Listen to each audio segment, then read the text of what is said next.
everybody. My name's Dave. My name's Tywin. Today, we're here to discuss our research project. Our research project's going to discuss struggles that veterans have faced in the past and struggles that veterans still face today and how they're pretty much the same.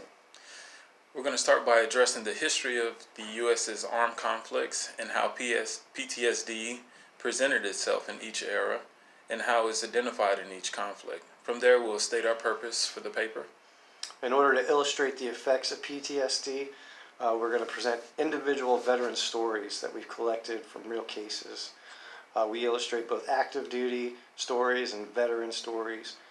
These stories should present compelling evidence of just how serious PTSD is, how real it is, why it exists. These stories will show the different faces of PTSD and the methods those who suffer from it use to cope, such as alcoholism and drug use. Next, we will address the struggles and needs veterans face during post-deployment reintegration. An example, acclimation to the family, struggle to find purpose, role within the family, finding employment, social stigmas, depression, homelessness, and criminal conduct. And from there, we address veteran courts, the history of veteran courts, how they came to be, the implementation of them, the purpose for them, all the good they've done so far, and areas that we've identified as areas that could use some improvement. Oh, we're also going to compare and contrast between Lee County courts and Collier County courts. Finally, we'll present policy suggestion aimed at improving what we identify as shortcomings of the veteran court system here in Southwest Florida. And so our motivations are different. We come from different backgrounds, but we have a lot of motivations for wanting to do this in common as well. The struggles that veterans face reintegrating come in many forms. For me personally, I was never deployed, but I did live the lifestyle, and it's a totally different lifestyle. It's a brotherhood. People are looking out for each other. When you see someone struggling, you're trying to actually help them, pick them back up.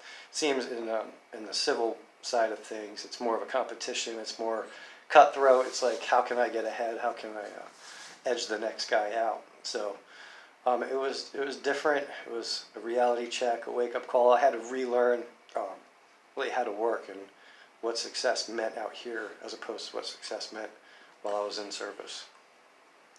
Well, for me, a lot of my struggles stem from my first deployment. I did 2 years in the Navy and 7 years in the Army. But after my first deployment from Iraq in 2007 to 2009, the issue that I faced with is coming back and finding a role within my family. I had a newborn son, and while the time I was deployed, my wife was taking over both roles within the household, and I struggled to find my place within the new world they had been making, the new family. It was more of a self thing because I never went into the reintegration process with a positive mindset, because while I was in, I heard numerous horror stories of once you deploy and you come back and it's like everybody's grown up, everybody's gotten bigger, and it's your job to find your place. But it's a difficult thing when you are struggling with even coming to grips of what you've just been exposed to for 15 months. So I hope that this research paper points at and exposes a lot of the difficulties that veterans face when they come back, and how we hope that this can help veterans who are coming back and people who are not veterans, civilians who can better understand some of our struggles. And I hope that this paper does those things. Absolutely. Thank you. Thanks.